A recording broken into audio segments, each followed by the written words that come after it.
Updated one cells in Greek life. L11R, there you are, settling in like an old friend on a quiet evening. The room is dim, perhaps a candle flickers or a soft lamp casts long shadows across the walls, if you're so inclined to imagine it. I don't mean to rush you. No need for urgency here. This is one of those stories that unfurls slowly, like a scroll you might unroll over wine and cheese, or perhaps while half listening to the hum of the night outside. If you've ever wondered what Greek women actually did with their dowries, beyond the grand gestures and dramatic myths you might have heard, I invite you to stay a while. No pressure to engage, though if you do choose to leave a note telling me where in the world you're listening from, I'd be gently curious to know. And perhaps, if you're feeling generous, you might consider supporting this little corner of history's back alleys. Just a quiet nod or two would suffice. But no need to linger on that. Let's drift into the past together. You see, when we think of Greek dowries, our minds often jump to images of golden coins being clutched in trembling hands, or perhaps a grand wedding where a father, with a sigh, parts with his most prized possessions. But as anyone who has ever tried to balance a household budget knows, life is rarely so dramatic. The reality of a dowry was less about spectacle and more about survival, a carefully calculated bundle of goods that allowed a woman to step from her father's home into her husband's, not as a princess, but as a practical partner in the economy of the oikos, the household. And if you'll indulge me for just a moment longer, I'd like to take you beyond the myth, beyond the poetry, and into the ledgers, the markets, and the quiet negotiations where a woman's dowry was actually spent. Now let us begin not with the bride, but with her father. The dowry, after all, was his responsibility, a debt he owed not just to his daughter, but to the household's balance sheet. It wasn't a gift, it was an investment. In a society where women had limited rights, their economic contributions were critical. Without that dowry, a father risked leaving his daughter dependent on her husband's goodwill alone, and in a world where husbands could be as fickle as the gods, that was a gamble no one wanted to take. So what went into this investment? Well, it varied by class, region, and even by the whims of local custom, but broadly speaking, we're talking about three categories: liquid assets, cash or coin; movable goods, like textiles, furniture, or tools; and sometimes even immovable property, land or a house, though that was rarer. The goal: to ensure the woman had enough to establish herself in her new home without becoming an immediate burden. Let's take the case of a middle-class Athenian woman in the 5th century BCE, because if we're going to demystify this, we might as well start with someone who wasn't a queen or a legendary heroine. Her dowry would likely include a sum of drachmae, perhaps around 200, depending on her father's wealth. And this cash wasn't just for jewelry or fine linens, though those did make an appearance. A portion would go toward the bride price, if there was one, a separate payment from the groom to the father, which, contrary to what you might think, didn't always flow in the direction you'd expect. Sometimes it went both ways. The father gave a dowry asterisk to the woman, while the groom paid him for her hand. It's enough to make your head spin if you're not used to these transactions. But then again, neither were most of the people involved. Now, what happened to that 200 drachmae? A fraction might be spent on the wedding itself, banquets, sacrifices, perhaps a new chiton or two, but the rest would be earmarked for the practicalities. Textiles, for instance, were non-negotiable. A woman was expected to spin wool and weave it into cloth, and her dowry would include the tools, spindles, looms, and the raw materials, wool, flax, to get started. If she was lucky enough to have a more substantial dowry, she might even bring her own slaves, women who could help with the grinding monotony of household labor. In some cases, these slaves were skilled workers, like potters or metalworkers, which added real economic value. But let's not romanticize this. Slavery in ancient Greece was a grim business, and while a woman might gain some measure of control over her own slaves, after all, she managed the household. That doesn't make it anything less than what it was: exploitation. Then there were the consumable goods, olive oil, wine, grain. These weren't just for personal use. They formed the backbone of the household's economy. A woman with a dowry could start her own small-scale trade, selling surplus oil or textiles in the agora. This wasn't unprecedented. Many women ran shops or stalls alongside their husbands, and a savvy woman might turn her dowry into a little side income. But let's not pretend this was an equal playing field. The law of Athens, for instance, allowed women to own property and even to sue in court, but only under certain circumstances, and usually with the permission of a male guardian. So while she could manage her own affairs, she did so within a very rigid framework. And what about the luxuries? Here's where things get interesting. A dowry wasn't just for survival, it was also an opportunity to display status. Gold, jewelry, fine pottery, perhaps even a rare perfume from the East. These were symbols of wealth and taste. But let's be clear, these weren't just vanity items. They had value beyond their beauty. Gold could be melted down or traded, and while a woman couldn't inherit land in her own right, unless she was exceptionally lucky, she could pass on jewelry to her children, who might one day turn it into cash for a dowry of their own. So there's a cycle here, isn't there? A chain of economic exchange that bound generations together. Now, let's fast forward a bit to the countryside, where things look different. In rural communities, a woman's dowry might include land or livestock, not just coins and textiles. This was especially true in areas like Arcadia or Crete, where agricultural wealth mattered more than urban trade. Here, her role wasn't so much about managing a household as it was about overseeing estates, herding sheep, or tending to vineyards. And yes, she did this with the support of male relatives, her husband, father, or brothers. But that doesn't mean she was powerless. In some cases, particularly in matrilineal societies like the Minoans, before they were overtaken by the Mycenaeans, women could inherit and manage property independently. But by classical times, those traditions had largely faded, leaving behind a more restrictive system where even agricultural wealth was controlled by men. What's fascinating is how these dowries evolved over time. In the Archaic period, around 800–400 AD BCE, dowries were often substantial because families were using them to secure alliances. Marriages weren't just personal, they were political. A wealthy Athenian might marry off his daughter to a prominent Spartan to solidify trade agreements, and her dowry would include enough wealth to make the union beneficial for both sides. But by the classical period, as democracy took hold in Athens, things shifted. The law started to protect women's property rights more explicitly.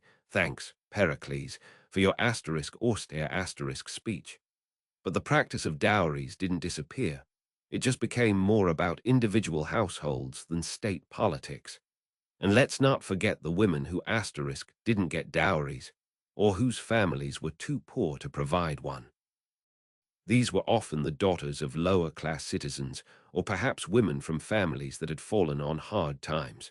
For them, marriage was still a possibility, but without a dowry, they were more vulnerable. Their husbands might not pay a bride price if there was no family wealth, and if the marriage failed, they had little to fall back on. This is where we see the starkest reality. Dowries weren't just about money, they were about agency. A woman with a dowry could negotiate better in a marriage, divorce more easily if needed, though that's a whole other conversation, and ensure her children had something to inherit. But here's the thing that often gets overlooked. Dowries weren't always given freely. In some cases, especially among poorer families, a father might sell his daughter's dowry to cover his own debts, a practice that, while not uncommon, was also a way for women to become collateral in economic transactions. This is where the gods of ancient Greece, with their capriciousness, come into play. Many myths feature women whose dowries are stolen or betrayed. Think of Pandora's box, though that's more about curiosity than economics, or the stories of Helen, whose beauty was her own kind of dowry, one that led to war. These myths aren't just cautionary tales. They reflect real anxieties about wealth, security, and female agency. Let's pause for a moment and consider the emotional weight of all this. A dowry wasn't just a ledger entry. It was a negotiation between generations, a bridge from one household to another. For a father, handing over his daughter's dowry was an act of trust, trust that she would be valued, cared for, but also trust that he was releasing her into the world with enough tools to thrive, or at least survive. For the woman herself, it was both a safety net and a chain. She gained independence, but within limits. She had resources, but they were tied to obligations, to her husband, to her children, to the household's needs. And what about when things went wrong? Divorce in ancient Greece wasn't as straightforward as we might imagine from modern standards. A woman could initiate divorce if her husband was abusive or unfaithful, though proving that could be tricky. But she would lose her dowry unless she had a male relative to advocate for her. This is why family networks were so crucial, because without them, a woman was left with little more than the clothes on her back. And let's not pretend this wasn't a factor in marriage choices. Women often married within their social circles precisely because they needed those safety nets. Now, let's take a detour to consider how dowries compared to other economic systems. In some societies, like ancient Rome, the concept of asterisk dot, the Latin word for dowry, was similar, but with key differences, particularly in how property was handled after marriage. Greek women could own property and manage it independently under certain conditions, whereas Roman women's rights were more limited unless they came from elite families. This reflects broader cultural attitudes.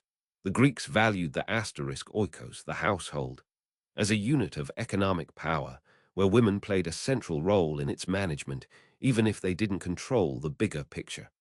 But here, as another layer, dowries weren't just about money or goods, they were about social status. A woman's dowry could determine which class she married into, and thus which network she gained access to. This was especially true for heiresses, women whose families had amassed wealth through trade or agriculture.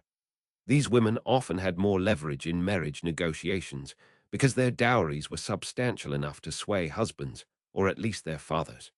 It's no coincidence that some of the most famous Greek women, like Aspasia, Pericles, common law wife, or Thetis, Achilles' mother, were known for their wealth and influence. Their dowries weren't just personal, they were political currency. And let's not forget the role of religion in all this. Dowries could be tied to religious obligations. Perhaps a portion was set aside for a temple or for rites that ensured the household's prosperity. In some cases, women would use their dowries to fund pilgrimages or to support local cults, which gave them a degree of influence beyond the domestic sphere. This wasn't unique to Greece. Across the ancient world, women often channeled their economic power into religious institutions because those were among the few spaces where they could wield authority without male oversight. But here's where things get messy. Not all dowries were equal, and not all women had the same opportunities. In Sparta, for example, women had more legal rights than in Athens. They could own property and even leave it to their children. But their society was built on military expansion, so their economic roles were different. A Spartan woman's dowry might include land that she managed while her husband was off at war, giving her a rare degree of autonomy. Meanwhile, in democratic Athens, where women's public roles were strictly limited, their economic power was channeled more toward the household and trade. Let's talk about trade for a moment, because this is where we see how dowries could actually asterisk grow over time.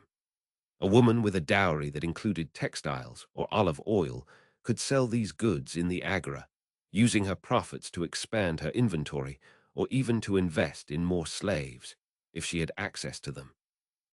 This wasn't just small-scale peddling. Some women ran thriving businesses alongside their husbands. Take the example of Eratosthenes' wife. Yes, asterisk that Eratosthenes, the astronomer. While we don't know her name, a common oversight in history, She's believed to have managed the family's estates and investments while he was off measuring the earth. Her dowry, whatever its size, would have been the foundation of that wealth. And what about when a woman died?